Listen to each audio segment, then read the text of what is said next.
You are Locked On Texas Tech, your daily podcast on the Texas Tech Red Raiders. Part of the Locked On Podcast Network, your team every day. We'll see what the injury reports continue to look like as we go along this week. Some rumors of safety issues for them. You know they're missing a starting offensive lineman. You've got your own question marks, namely at quarterback. And so this you should be okay in that you're going to be able to withstand whatever they throw at you. You just can't go help them. I mean, you're going to get a motivated, probably crisper performance. You can't do the whole self-inflicted stuff. You can't go pick a game and like, okay, let's decide to turn it over 3 or 4 times and let's just make it interesting and see what you can't. Not against this team. Against others, you may be able to survive it. But this is how TCU got beat against these guys. They just couldn't, the second half, they just couldn't move the ball, and there were some turnovers. And, so that's what I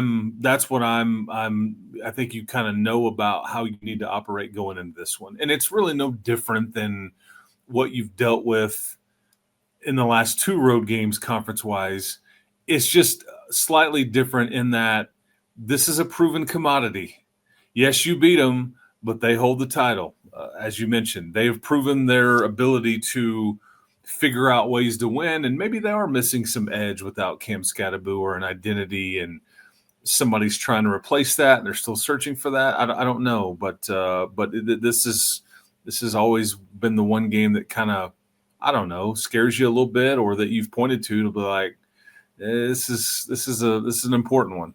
Yeah, you feel like there was going to be some high competitive stakes, but just in general, as far as last year and everything that's sort of beyond just the standings, that this was going to be a big one. But I also feel like, Chris, when you're just talking about road trips in general, you were thinking about this one along the lines of some of the more challenging ones that you would have to deal with this season. But I tell you what, it did not take very long for me to start feeling fairly comfortable as a Red Raider fan whenever it comes to taking this thing on the road. I mean, we knew that would be a big challenge, or a big part of the challenge early on this season for Tech getting into conference play, was how much time you were spending away from Jones Stadium.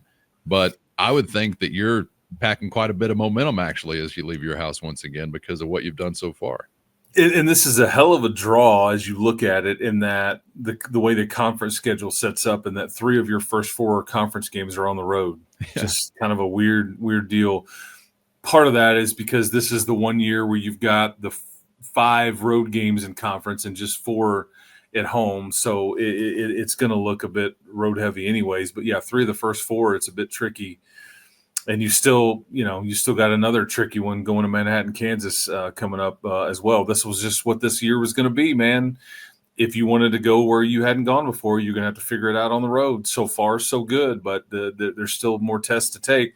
And again, as I stated, like on Sunday when we talked, the fascinating thing about this game, more so than any other one, is because of how you've started the year, because of what they've done last year and what they've done a little bit this year, because they're still in a good spot, as you hear Coach Dillingham say. Each team or each coach could really take turns pointing at the bullseye on the other guy's back. Like, no, we don't have a bullseye on our back. You do. No, no. It's not on ours. It's bigger bullseye on your back. I mean, that's just, there's gonna not be any other game like this in that sense, that each guy's going, yeah, we owe you one. Like, whether the game is circled or whether somebody does have each guy can realistically muster up enough reasons and stuff to say, we're coming for you. You're the one, and you can really buy into both sides. Yeah, it's like, no, we're the feel-good story. No, we're the feel-good story. Yeah, that's right. Interesting dynamic. But respect this guy. I love characters, Chris, and I'm glad to have him in the Big 12 Conference. He fits that bill easily. Oh, yeah. He is I remember saying this to you last year. I wasn't super familiar with him, and as we got into the game last year, I think he is. I think he's refreshing. He's not an excuse maker. You know, and one thing I've noticed this week is this isn't just a Big 12 incident. There was another coach that said something publicly, and the Big 12 conference kind of, pushed back. It's really interesting how Coach Dillingham handled his team's loss and what he said. And then if you're, I guess maybe this is some sorcery that there's a couple other coaches that have really wanted to make a controversial accusation or a controversial statement about another league, and yet nobody's talking about their loss or their team anymore. It's all about the other things. So maybe Coach wait, you're saying wrong. they were talking about that instead of the game and like their team and the things that led to the result. Oh, yeah, that's one way to do it, I guess. Yeah, but it's we've seen a couple of examples of that in the last 3 to 4 days. Are we laying the inference on thick enough? I think so. Let's take a listen to Coach Dillingham actually talking about something that I think maybe ties into exactly what you're bringing up there, where the buck actually stops. Because in this day and age of college sports and these college football or basketball or whatever programs in some instances really growing as far as the personnel and general managers and personnel offices and teams now, it's a different kind of landscape than what it once was. But I guess you could say in another way, with regard to where the buck stops, Kenny Dillingham remains unchanged. Here he is again. First, today's episode brought to you by Prize Picks, the daily fantasy app where making the right call can actually pay off. We all make decisions every day, but on Prize Picks, being right means cashing in. And with football back, Prize Picks is the simplest and fastest way to get in on the action. Just pick more or less on 2 to 6 player projections, and you can turn your takes into real prizes, all in less than 60 seconds. You're going to love how easy and simple it is to use. And of course, Prize Picks puts their members first, so all withdrawals are fast, safe, and secure. Download the Prize Picks app today and use our code LOCKEDONCollege to get $50 in lineups after you play your first $5 lineup. That's code LOCKEDONCollege to get $50 in lineups after your first $5 play. With Prize Picks, run your game. So to me in college football, the word outcoached, every time we lose, we get outcoached. Because we don't have a GM, right? So me personally, every loss that we have, I'm responsible for every single person in this organization. So it doesn't matter if we miss a tackle or if there's a bad scheme or if they get us schematically. It's outcoached. Like, that's how I view it, is the extreme ownership of I have brought in every single person into this organization. So if we miss a tackle or if we don't make a play or if we have a bad scheme or something like that, that all falls on me. So maybe outcoached isn't always the perfect term, but at the end of the day, everything always falls on me. So when we have failures or we don't hit an expectation for a multitude of reasons, it's my fault. That's what I mean by outcoached, is there's nowhere else to, like, who else do I look at?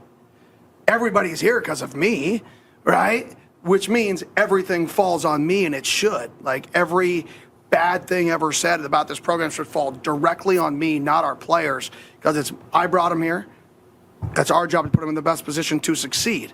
And that 100% is on me. So that's what I mean by when I say that. The reason he was asked about this is because he kind of talked after the game versus Utah is like we were out coached, and so I think people were going, "What did you mean by that?"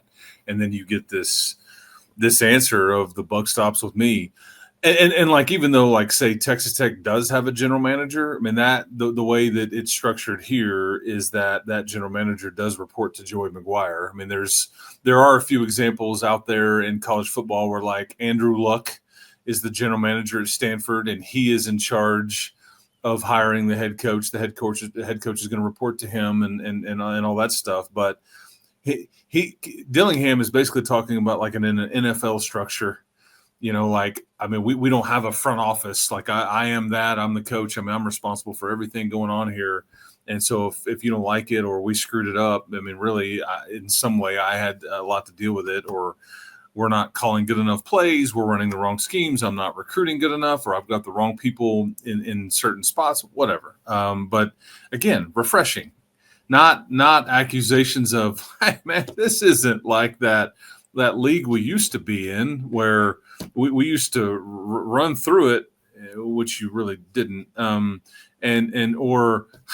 mean, they threw something is what I saw. It's like there was something tossed. Like I don't guess I understand how this could be allowed to happen. The culture here is just this is really a shame. I mean, somebody's got to do something about it.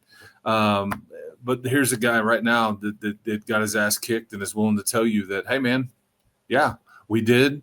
I'm going to try not to let that happen again, but I'm not going to run and hide from it.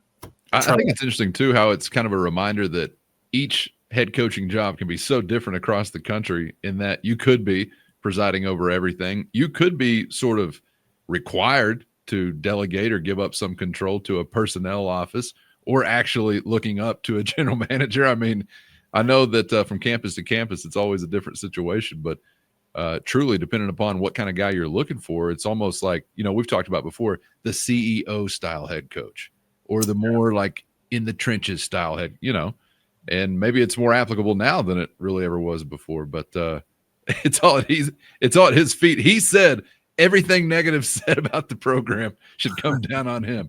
Fair enough. I'm sure and like that's why Joey is such a good fit